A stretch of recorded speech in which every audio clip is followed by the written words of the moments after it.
Iran का सबसे ताकतवर आदमी, क्यों नामुमकिन है अयातुल्लाह खामेनेई को हिलाना। सोचिए, अमेरिका हमले की धमकी देता है, सड़कों पर हजारों लोग प्रदर्शन करते हैं, कई हजार मौतों की खबरें आती हैं, फांसी की सजा तक रोक दी जाती है और तभी डोनाल्ड ट्रंप अचानक पीछे हट जाते हैं। सवाल सिर्फ ये नहीं कि ट्रंप ने ईरान पर हमला क्यों टाल दिया, सवाल ये है कि जिस खामेनेई को दुनिया कमजोर मान रही थी, वो आज भी सत्ता के केंद्र में कैसे खड़े हैं। आज हम बात करेंगे ईरान की उस ताकत की जो बम से नहीं बल्कि सिस्टम से चलती है। नमस्कार, आप देख रहे हैं न्यूज़ 18 राजस्थान का डिजिटल चैनल और आपके साथ मैं हूं वंदना।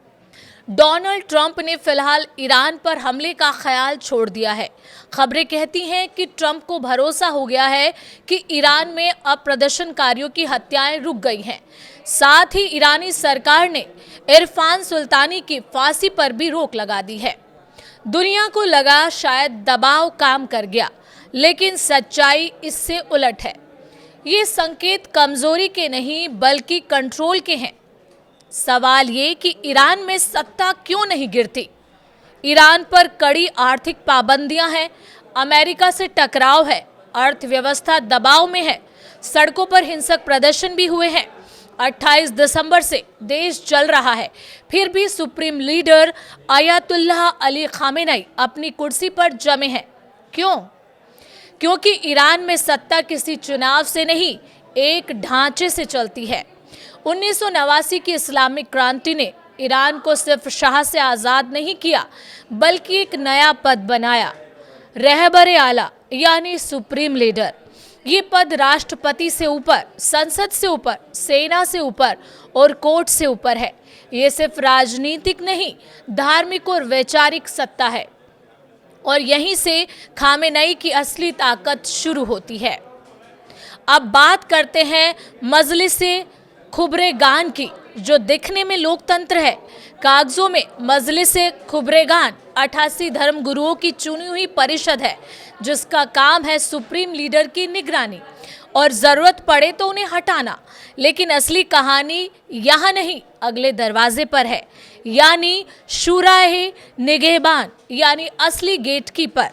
कोई भी व्यक्ति चुनाव लड़े, संसद में जाए, मजलिसे खुबरेगान बने, उससे पहले एक संस्था की मंजूरी चाहिए और वो है शुराए निगहबान। और इसके ज्यादातर सदस्य सीधे या परोक्ष रूप से खामेनेई द्वारा चुने होते हैं।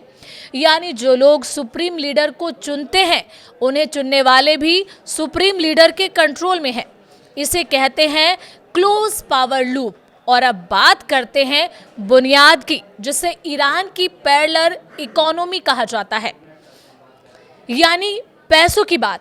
ईरान में बुनियाद दिखने में भले ही चैरिटी या वेलफेयर ट्रस्ट हो, लेकिन असल में अरबों डॉलर की संपत्ति, फैक्ट्रियां, बैंक और रियल एस्टेट है।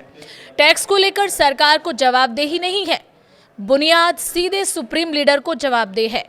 यानी यही वजह है कि ईरान की अर्थव्यवस्था का बड़ा हिस्सा खामेनेई के कंट्रोल में है। अब बात पासदारान यानी असली दीवार की। अब सबसे मजबूत हथियार यानी रिवोल्यूशनरी गार्ड्स, जिसे पासदारान इंकलाब कहा जाता है, सेना नहीं लेकिन एक पावर हाउस जिसका राजनीति में दखल है, अर्थव्यवस्था में पकड़ है, सुरक्षा तंत्र पर कंट्रोल है। खामेनेई और पासदारान का रिश्ता आपसी फायदे और भरोसे पर टिका है। यही गठजोड़ हर सत्ता परिवर्तन को यही दफन कर देता है।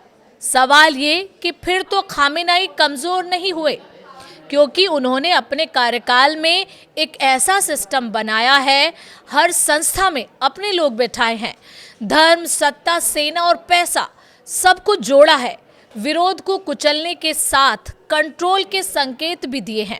यही वजह है कि ट्रंप रुके, दुनिया रुकी, लेकिन खामेनेई नहीं हिले। ईरान में सत्ता किसी एक आदमी की नहीं, पर एक पूरे ढांचे की है, और जब तक वो ढांचा खड़ा है, खामेनेई सिर्फ एक नेता नहीं, ईरान की धुरी बने रहेंगे।